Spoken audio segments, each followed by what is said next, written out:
A city in Ontario funds naturopathy instead of real doctors. I'm Marco Perri. Welcome to the Perri platform.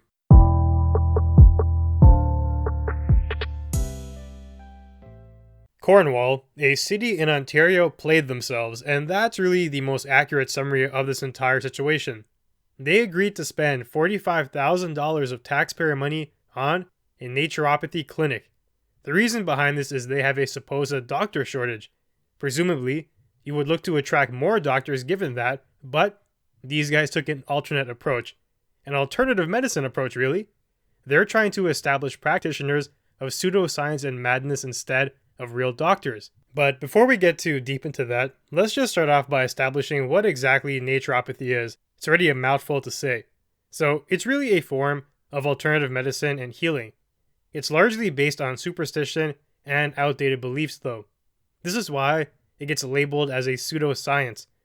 The basis for this practice is not real evidence via things like scientific research at all. At best, it's all anecdotal. So, for example, if you eat a mushroom sprinkled with pixie dust and it clears your headache, you may assume that that's the reason why it healed you, and as a naturopath, you will start to prescribe that to all your patients. Take this, or take the blood of a chicken and drain it over your food, it'll help you. Really, there is no balance to this. Everything is anecdotal. They also speak of things like chakras and auras as if they're real. It all comes from the concept of energy, which in fact is a real thing, and that's what's so funny about this. If you take chakra and energy to mean the same thing, then yeah, that is a thing. But the way they've diverted from the truth is nothing short of comical. The way they speak of it, it's almost like you are an airbender from Avatar or something like that, and you have innate fire, power, potential within you. It's really mind-boggling how anyone can believe that. Now, I did exaggerate a little bit. Not everything is that crazy, but you get the point. This is the kind of practices that stem from this ideology here. The common claim that naturopaths make are that their remedies are natural, non-invasive, self-healing, and whatnot. You also get the drift right there. They are capitalizing on the fake woke vibe, trying to prescribe you all the things of Mother Earth that may or may not actually do anything for you. Now, you have to also understand the competitive landscape here. There is professional doctors on one side who practice modern medicine, and you have on the other side naturopaths who practice their own ideological ways of healing. They're both looking at patients as customers who they want to absorb, and there's a pie. There's a finite amount of patients in an area, and they're both vying to get as many of those patients as they can. And that's also within their own communities. Everybody wants more patients, but predominantly, those are the two groups you would go to if you need help. Doctors own the vast majority of that pie, so the naturopaths need to do some convincing to get people to visit them in the first place for things like their snake oil treatment and whatnot.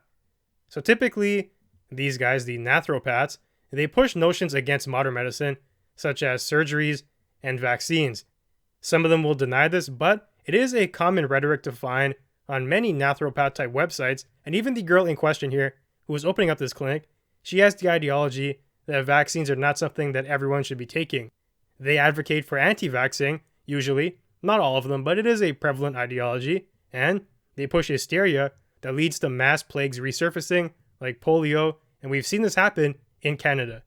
A place where it was for the most part wiped out, it's made a resurgence due to these notions of pseudoscience, believing things medically that are not backed up by any fact whatsoever, but yet the notions still persist. Instead of taking a vaccine, they may offer you a carrot stalk dipped in tea tree oil. Again, that's me trying to be facetious and laughing about this, but I wouldn't be surprised if that was actually one of the remedies here. I say that joking too, but kind of not. I really wouldn't be surprised. So, they rely heavily on nonsense like that, and it doesn't have a shred of evidence to back it up. It's all conjecture. The sole source of their supposed credibility comes from within their own community and personal testimony. Someone will say, that worked for me, it should work for you, and then they try to fearmonger. The government's trying to impose this upon you. Modern medicine is a sham. Don't trust them. Trust us. They then lure people deeper into this realm of denial of science, and the loop spirals out of control from there. The question of ethics has to be raised here as well. Is it right for people to pretend to be medical professionals and provide false treatment based on no evidence whatsoever? You have the first problem with that, is that you end up tricking the unsuspecting, people who are vulnerable, who can believe you, and they may actually be wanting the best treatment for themselves or their family, and they get lured into a scam. Then it's a loop. They might start to believe that everyone else is getting scammed, and out of this compassion, they want to share this newfound knowledge with you. So it's a positive feedback loop. They tell people, and it repeats. It's a pattern, but it's based on a lie, and it's not just a benign one at that. We're talking about people's health here, and instead of finding a real cure for whatever is plaguing them, they rely on natural remedies that actually don't do anything. It's a disaster. And the second point here, in terms of ethics, is the ability for these people to profit off of illness and not actually help anyone. So, at the very least, Big Pharma, they're providing scientifically sound solutions most of the time, and they're gouging you for your money. At least you're getting a cure though. With these guys, they will take your money and not help you at all. Not really good. In Canada, 5 provinces license these naturopath doctors, and I'm not confident that they deserve such a title. To be licensed by a province, it doesn't really make much sense to me. It adds credibility where none is due. In British Columbia, it even goes as far as letting these practitioners, they call them NDs. Sounds a lot like MD, right? A medical doctor. No, these are naturopath doctors. So in British Columbia, they are allowed to even prescribe you things and perform minor surgeries. I don't know about you, but I would not trust them to do something that they actively denounce in the modern medical world. Now I have a question for you. Should I be able to start my own medical ideology? Let's say I make something up, like carving a hole in your finger will let the evil spirits out, and that will save you from any disease you have. So I start doing that, and maybe it quote-unquote works for some people. Then they start sharing the idea Dr. Marco can just drill a hole in your finger and you'll be healed from anything. After that, the next step comes, and I start to license some practitioners under our ideology. We become a movement. Just call us A for this example. We are A doctors, A-type doctors, and I start to create that movement, and with that movement, I can start lobbying politicians. We deserve to be able to treat our patients with our methods. Yeah, we have some testimony. It worked for these guys over here, so it should work for everybody, right? You asked me for my scientific evidence to prove that it works for me? No, I'm not going to do that. My lobby will make sure that government supports me, and I get licensed by the province. Sounds pretty bad, right? Well, it's not too far off from the realm of naturopathy. Then it gets to the question of what are the consequences of something like that. Here is an interesting stat.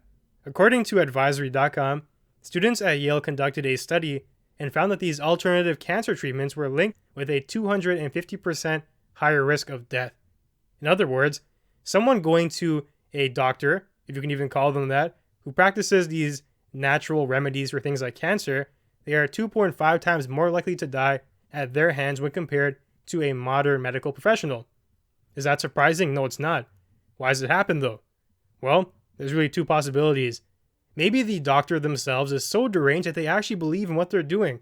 They believe that these oils will help people, and they're trying to do their best to perform that job. Maybe. The second possibility is they know what they're doing is wrong. They are a snake oil salesman, but they don't care because they can make a profit. Regardless of motivation though, the bottom line is these things are stupid and they come with drastic consequences. They don't work. People have to realize that. Now, back to the article. Cornwall, the city in question, had agreed to dish out $45,000 to fund a naturopath clinic given the doctor shortage that they are experiencing. Here's news for you. You will still have a doctor shortage even with that. The money didn't even touch the issue, and it may in fact make things worse depending on what these guys start prescribing. The citizens can thank their local counselors for this idiotic usage of funds, and rightfully so. People are baffled. They're asking questions like, why did you do this? Some are saying that this move is evidence towards just how badly people can be misled. I think there is some truth to that. A city council is voting in favor of this naturopathy notion? That's crazy. You would expect these guys, counselors, public officials, to know a little bit more about reality. So one of the counselors had this to say, before things got too heated. We have a medical recruitment program, and we are trying to attract more doctors. That comes from Counselor Glenn Grant, and he said that at last week's meeting. He also follows up by saying, we are trying to encourage this kind of development, especially downtown. Wow. What kind of development? Naturopathy? Fake science? Pseudo techniques to healing people? If that's truly what your city is striving for, I don't know what to tell you. It seems like a lost cause, but luckily I know the city does not want that, and this counselor is just off his rock. He also identifies the problem though. We're trying to attract more doctors because we need them. Well, You're not doing that. You're, you're literally attracting quacks to your location, people who know nothing about medicine, and they're going to be sharing that knowledge with your people. You're actively putting citizens in danger with this line of thinking. Another thing to note is currently naturopath clinics are not covered by the government of Ontario. I think it should stay that way, but given that information, it adds another layer to the question of who exactly these new clinics are going to be helping. People who can afford to pay out of pocket, or those with private benefits, because those are the only two clientele who will show up at these new clinics here. It doesn't really help the average Joe because they're not going to be wanting to pay out of their pocket when proper treatment is covered by OHIP. Odd choice. Aside from the fact they're paying for nonsense, they're also not doing it to help most citizens. Now, the council is trying to walk this back after they've come under fire from the public. It exploded in their face and now they're feeling the backlash. They say that their decision is now on hold as they get more information. More information, eh? That's so funny to me. As a council, should you not have gathered all this information before you approved a budget spending of $45,000 of taxpayer money? Asinine. These guys barely have any idea about what they're doing. It's complete nonsense, and now we get to my individual commentary on the issue here. What do I think should be the rules about naturopathy? First of all, I do believe in individual autonomy. If you feel like personally that the only way to heal yourself is to ingest snake oil or tea tree extract or what's that new thing? Carbon face masks or whatever the new trendy natural thing is. If you feel like you need that, then more power to you. That's an industry. But at the same time, when it comes to doctors, people with that title, who are supposed to be trusted medical professionals, I don't think it should be tossed around willy-nilly. So here's the counterpoint to that. Anyone can be a doctor if they get a PhD. If you get a PhD, you can have that in music and whatnot, and you'd be a doctor. But I'm talking about MDs here. Medical doctors, they have an acronym for these naturopaths, and they call them NDs. They should not be in a similar pedestal as a medical doctor who is certified in these sciences. And we can already see the effects of this fake news, basically. The problem is more so with misleading the populace, not exactly the technique. That's whatever to me. But the issue here is that you are convincing people to not trust vaccines, to not trust surgery, to not trust a real doctor because you're saying that's fake news and they should come to you, the real perpetrator of lies. Given that dynamic, it quickly becomes different. No longer an individual choice to do what you want to do, but it can affect an entire community.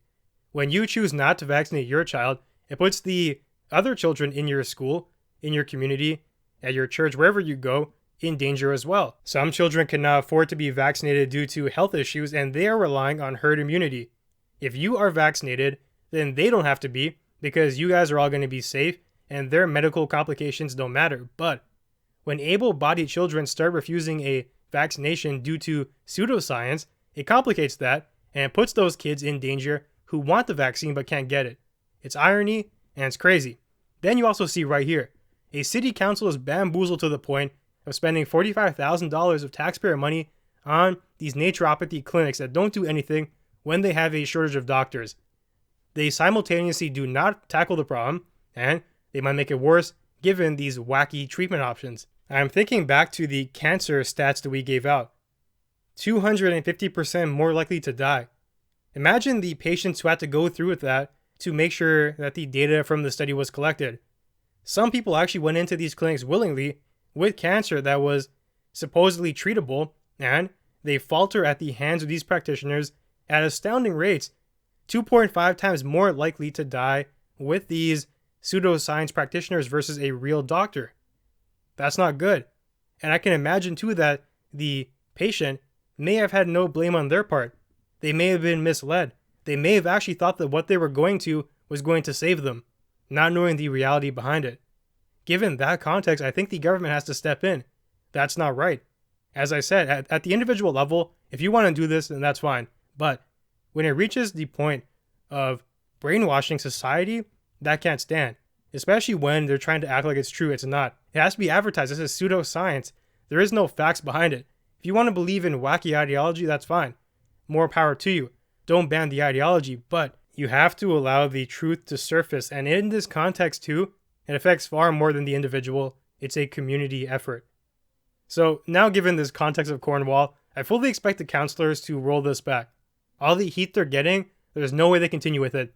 They're going to scrap that check, be like, sorry, naturopathy, we can't give you this money, or we're all going to lose our jobs in the next election. That office probably right now is freaking out trying to figure a way to do damage control. So that brings me to the end of today's conversation. If you enjoyed the content, be sure to share and leave a review. You can also find me on Twitter and Instagram at Perri Platform. Thanks for joining me, and I'll see you soon.